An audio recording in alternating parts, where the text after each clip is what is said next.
Hello po sa inyong lahat mga ka-crypto. Ako po si Pinoy Crypto Trader at sa video na ito ay atin pong pag-uusapan ang tungkol sa balitang ito kung saan ay may mga kilalang mga analyst po.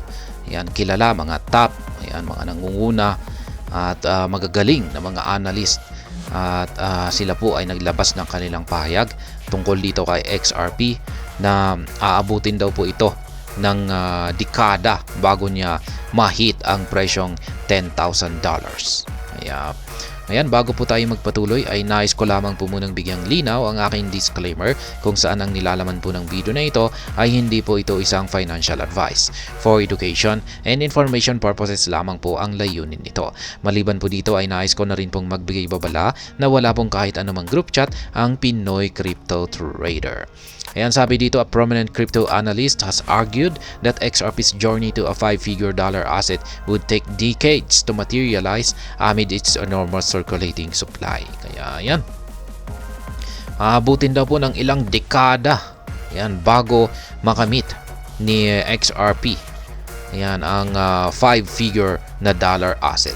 Yan, kapag sinabi po nating 5-figure na dollar asset ay limang numero po yan. Yan, 5 digits. Ayan, yung 10,000. Yan, $10,000. A pro XRP ex-user recently sparked conversations about XRP's price and the projected timeline to hit $10,000.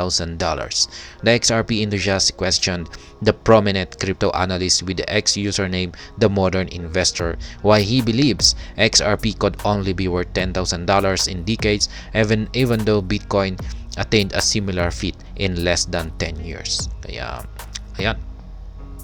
Tanong po ng isang pro XRP rito kay The Modern Investor. Ayan, kung bakit siya naniniwala na aabutin ng ilang dekada bago makamit ni XRP ang presyong $10,000. Gayong si Bitcoin naman ay na-attain niya ang ganitong performance sa loob lamang ng hindi bababa ng 10 taon. And besides, the questioner cited that Ethereum is already on the path to becoming a 5-figure valued asset with a price of $2,200. In contrast, XRP has yet to even break above $1 in 2023. Kaya ayan, pagdating naman daw po kay Ethereum ay ayan na nga, malapit na raw po siya sa 5-figure valued asset. Kasi nandito na po siya sa $2,200. Samantala si XRP ay hindi man lamang siya na makapasok sa $1 ngayong taong 2023. XRP supply makes the difference. Yan, laki po kasi ng supply ng XRP. Tulad din po ni Shiba Inu. In response, the Modern Investor argued the answer lies in XRP's tremendous circulating supply. He cited that XRP has a total of 100 billion tokens while Ethereum has approximately 120 million circulating coins. Kaya yan po yung pagkakaiba kung bakit mataas ang presyo ni Ethereum kumpara kay XRP. Kasi yung kay XRP, yung kanyang total supply ay nasa 100 billion na tokens.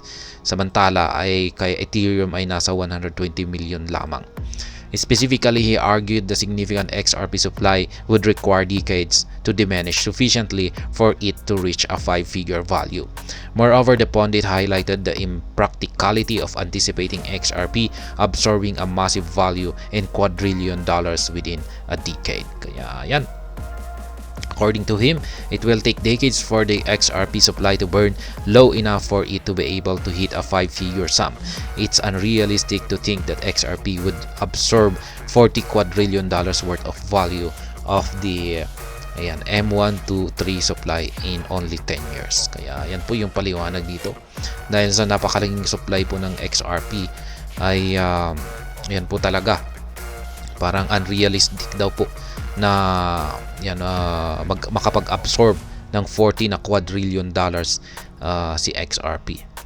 Ayan, dahil sa kailangan po talaga na magsunog ng malaking supply ang XRP. Ayan, para makamit ito. At parang unrealistic daw po. The supply, there are 100 billion XRP and 120 million. Yan po yung in-explain dito kanina. Despite the substantial supply of XRP, the XRP army maintains a bullish stance on XRP's potential.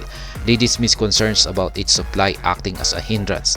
They confidently project values like $5 and $10, believing these targets are achievable in the upcoming bull run.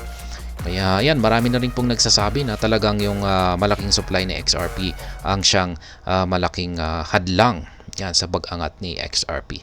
Yan, pero may mga sisilabasan na mga projections yan na posible pong akyatin ni XRP ang $5 hanggang $10 dito sa paparating na bull run. Notably, bullish XRP projections often bank on the digital assets use case in the financial landscape, as well as projects building on XRP Ledger. The Crypto Basic has disclosed the XRP ecosystem currently hosts more than 1,500 crypto projects, showcasing a diverse range of use cases for XRP. Kaya, ayan, marami na rin pong mga use cases naman ang XRP. Yan yung kanilang XRP Ledger. At ito na rin po yung parang nakakatulong sa paglago ng market price ni XRP. Pero ayun, para ma-hit po talaga niya. Ayan, ayon po sa mga eksperto rito ay para ma-hit niya yung 5 digits na asset, digital asset ay kakailanganin po niya ng mga ilang dekada, at para makamit daw po nito ito ay talagang kailangan po niyang magbawas or bawasan yung kanyang napakalaking supply. Kaya ayan, hanggang dito na lamang po tayo sa video na ito. Sana po ay inyong nagustuhan ang aking paliwanag dito. Kung inyo po itong nagustuhan ay pakiclick lamang po ang like button nito. Para naman po sa mga bago lamang dito, kayo po ay aking inaanyayahan para mag-subscribe.